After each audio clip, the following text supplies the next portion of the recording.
Hey there, welcome to my channel. My name is Shawn, and in today's video I'm going to show you how to make these really cute, really fun rhinestone key fob wristlets here. And so what we're going to do, I'm going to go over all of the supplies. I'm going to take you guys to the computer. We're going to go into Silhouette Studio and I'll show you how to create the actual template that you'll need for the rhinestone portion of the key fob. And then we'll put everything together. But before I go over the supplies you'll need, I want to give a very special shout out to all of my channel members. Thank you so much for supporting my channel and my content. I appreciate each and every one of you. Thank you so much. And for all of my channel members, I did provide a link on my community page to the actual template that all of you can download so you can make your own rhinestone key fobs. So again, thank you, and a special shout out to my channel members. So now we're going to go ahead and jump into the supplies that you'll need to make these key fobs. So you'll need your pliers. These are specific for their key fob hardware pliers because they do have a piece of plastic on there on the tips of each one, so you don't scratch up your hardware as you're pressing it together. Or there is an option to get a rivet press, or if you already have a rivet press, then you can use this. You would just need the key fob hardware dies.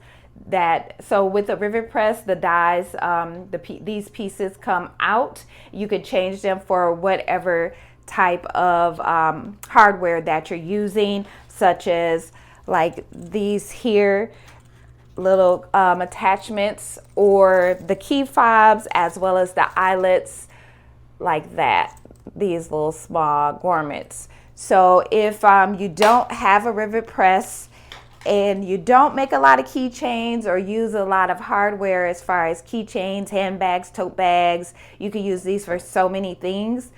I wouldn't recommend that because these are about $80. So if you're not going to use it on a regular basis, I wouldn't recommend it. I would just say get the pliers from Amazon. These run you $10. You'll need your key fob hardware, which is also available on Amazon, or you can get it from Cam Snaps, which is the same place that I got my rivet press from. You'll need your hot fix rhinestones, size SS10. You will need some glue. This is optional, but I just like to put a little bit of glue on the inside of my key fob before I press it onto the material itself. You will need some type of webbing. I prefer polyester webbing. You can use nylon webbing, but I did notice when I made them using nylon that the nylon webbing kind of tends to shrink or like kind of bend a little bit when you're pressing it, when you add that heat to it from pressing on the rhinestones. So I noticed polyester comes out really, really good as far as the finished product. So I would recommend polyester webbing over nylon webbing. I do get my webbing from Strapworks, but you can also order rolls like these from Amazon for about $10 also. So I'll have everything linked for you guys in the description, so you'll be able to find all the supplies you'll need. You'll need a piece of rhinestone flock, and that'll be needed to cut out the template. You will also need a brush. This is going to be to brush the stones onto the template, and you'll need a piece of hot fix tape. This will be for lifting the stones up off the template and placing it onto your polyester to press. So what I'm going to do is take, one thing I forgot, and a lighter to burn the ends of the polyester or of the webbing, but I'll show you that step when we get to it. So I'm gonna go ahead and take you guys over. We're gonna get into Silhouette Studio. The template is gonna take like a minute or two, and then we'll start putting the keychain together. So let's head over to the software. All right, we are in Silhouette Studio, and I am using the business edition. You do only need the designer edition to have access to the rhinestone panel. So I'm gonna go ahead and make my mat a little bit larger so you can see it better. And then what you'll want to do is come over here to the left hand side, and you're going to select on the shapes, and you want to get a rectangle. So we're going to grab this rectangle right here, and then I'm just going to go ahead and just draw a rectangle. It could be any size for right now because we are going to resize it. So I'm going to go ahead and click back on my pointer. And then for the width, I like to do mine at 11 inches. So just 11.000. And for the height, I'm going to do 0.800 and enter. And so that is the size of the template that will be pressed onto the rhinestones. And then so from here, now that we have our rectangle, we've resized it, then we're going to come over here on the left hand side to the rhinestone panel, this little diamond looking icon, or you could go up top to panels and rhinestones. Both of them will get you to the same place, and it will pull up the rhinestone panel over here on the left hand, or I'm sorry, the right hand side. And so from here, so make sure that your design is selected, and then you will want to use the linear fill, and you're just going to click on that, and it's going to fill in your stones. Now you can leave it more spaced out. So right now the spacing is at 0.039. I'm going to drop mine down because I like mine closer together for this particular look on the key fob. So I like to do 0.010. And so they're going to be very close together. And that's the look I'm going for. But you can always change the spacing if you want them spaced further apart. But I wouldn't go any smaller than the 0.010.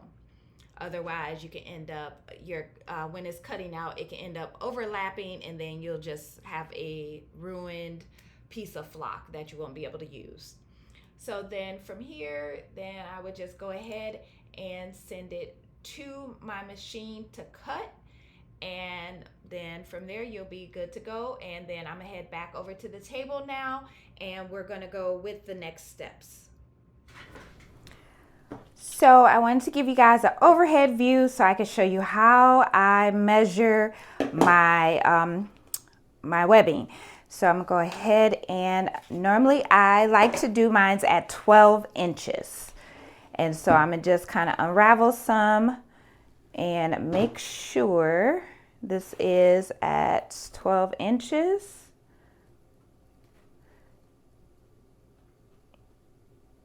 And I'll go ahead and cut that right at the 12-inch mark. All right, and now this is the part where I like to burn the ends just to make sure that it doesn't unravel. And you just kind of burn it just a little bit. You don't have to do it too long. A few seconds will be good, and then you're good to go.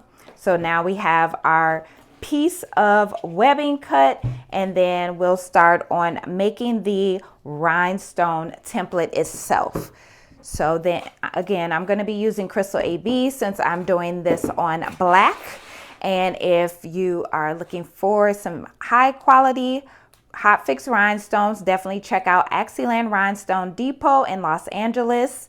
If you use my code AllThingsSean15, you'll get 15% off of your total order. And the coupon code, you can reuse over and over. And so I'm gonna go ahead and take my template off of the backing, and then just place that down here. And just lay that down. And then I'll just pour my stones over the template. This is kind of full, so actually I'm gonna just pour them in here and then spread them out over my template. That way I won't have stones going all over the place. And I believe this template takes about 350-ish stones. I will have to look for sure back at the design, but you'll see it on Silhouette Studio. If you're creating your own design, your own template, it'll give you how many stones you will need for this particular template. But again, it's around 350. And then I'm gonna just go ahead and brush those on there, kind of just going down the template, trying to get any and all stones to fall in there. Any stones that don't fall in, what I will do is use some tweezers and then go in and just place the stones individually.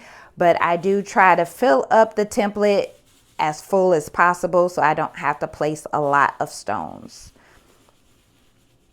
And so I'll kind of go past this part here so I don't bore you guys with me brushing in the stones, and then we'll be back for the next step.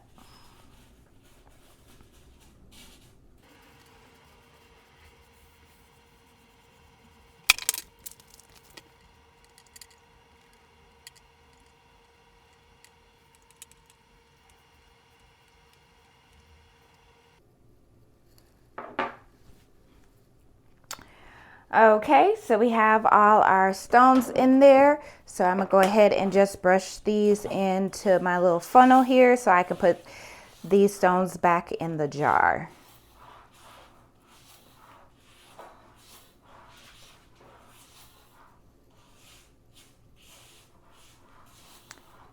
And then now I'm just waiting for my heat press to heat up. You will want to set your heat press at 330 degrees for 30 seconds.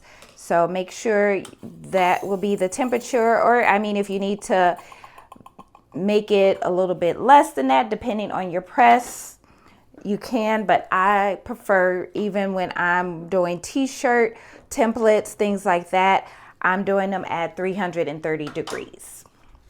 And then I'm going to grab my hot fix tape and just peel that off.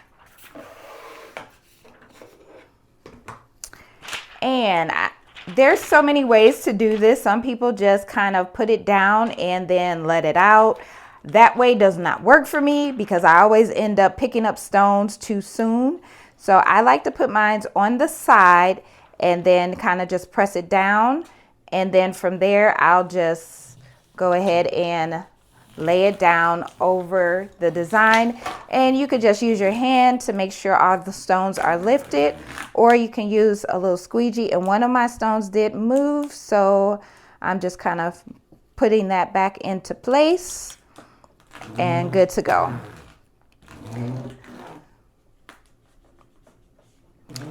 All right, and then you'll go ahead and just lift that up. And I like to lift mine up slowly. Don't feel like you need to rip it up. And then I'm just going to, so there is a stone right there that did not stick. So I'm gonna lay that down and just press on it, and it's still not coming up. Let's try it again. And again. Okay, that worked. Oh, no, it didn't. So I'm probably just gonna take a stone and just place it there. Usually they will come right up when you lay your tape back down. For whatever reason, this one did not want to do that. And I'm just kind of pressing on the ones that are kind of like on their side just to lay them back down flat. So just take your finger and just kind of press them down so they're flat. And then I'm just gonna grab one stone out of here and put that into that spot there.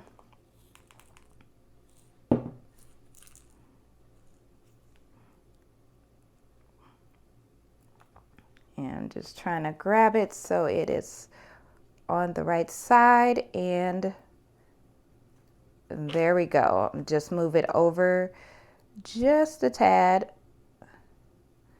and I am good with that. So then now I'm just close my stones back up and then wait for my press to warm up, and then we'll head over to the press. All right, so we are at the press, and my press is almost heated up, so I'm gonna go ahead and get this positioned on here. Now what I like to do is kind of fold my template in half, line it up, and pinch it at the top so I can get my center point. Okay, and then I'm going to do the same. I'm going to fold my piece of webbing and kind of crease it so I'll have that center point there as well, so I can line these two up. And so I'm just going to kind of go off of that center point there and then place these stones on top of it where I want them. Want to make sure that everything looks good and even, and then you would lay it down on top of it just like that. And my press is finally warmed up, again 330 degrees for 30 seconds, firm pressure.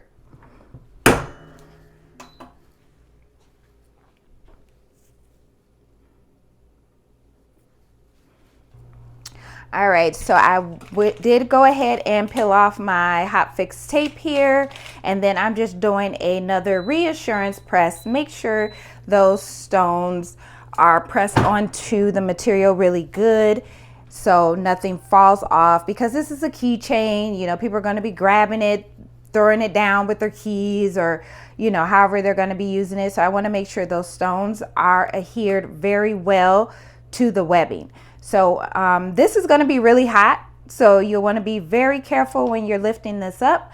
But I'm gonna go ahead and we're going to move back over to the table to put the hardware on. Okay, so we are back at the table now and have the pliers or your rivet press if you have one. But this is how the key fob is looking.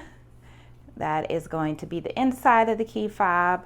And as you can see, no stones are coming off. That's why I like to do that second press, just to make sure. All right, so this part here, what I'm going to do is fold it in half and line the ends up. And then I'm going to hold that there. Let me make sure that is good. And then I'm going to use my clips and clip one on each side. That way it holds it in place. It makes it easier for when I'm putting on my hardware using the pliers. So this is the part, and this part is optional if you want to add any glue in. So the hardware is going to have the part with the little hooks here. That's going to go into the material, and then there's going to be a smooth side. I'm going to put some glue on the smooth side. So I'm going to just go ahead and kind of put some in there like that. And I'm good with that amount, if you can see that. And then what I like to do, I notice is easier, is if you put your hardware, you place that, get that into your pliers like that, and then go ahead and line up your key fob into the hardware. And I'm just looking here, making sure everything looks good. All right, and then I'll go ahead and make sure I press it really, really tight. Make sure that is in there really, really good. And I'm just making sure I get the top and the bottom really, really good. And then take off my clips. And that is how it turned out. And so again, these are really cute bag charms, your key fob for your wrists. You can just, you know, throw them on luggage, whatever, to help, you know, help identify your bag at the airport, things like that.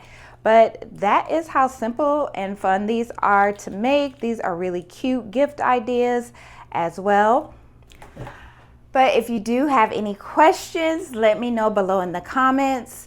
I also do have key fobs available for sale on my website. If you were just watching the tutorial, just want to see how they were made, and wanted to purchase one, you can also purchase them on my website. And again, I do get all of my rhinestones from Axiland Rhinestone Depot. I'll pop that code and the link also in the description box. And if you have any questions, just let me know below in the comments. But I'll see you guys in the next video. Bye.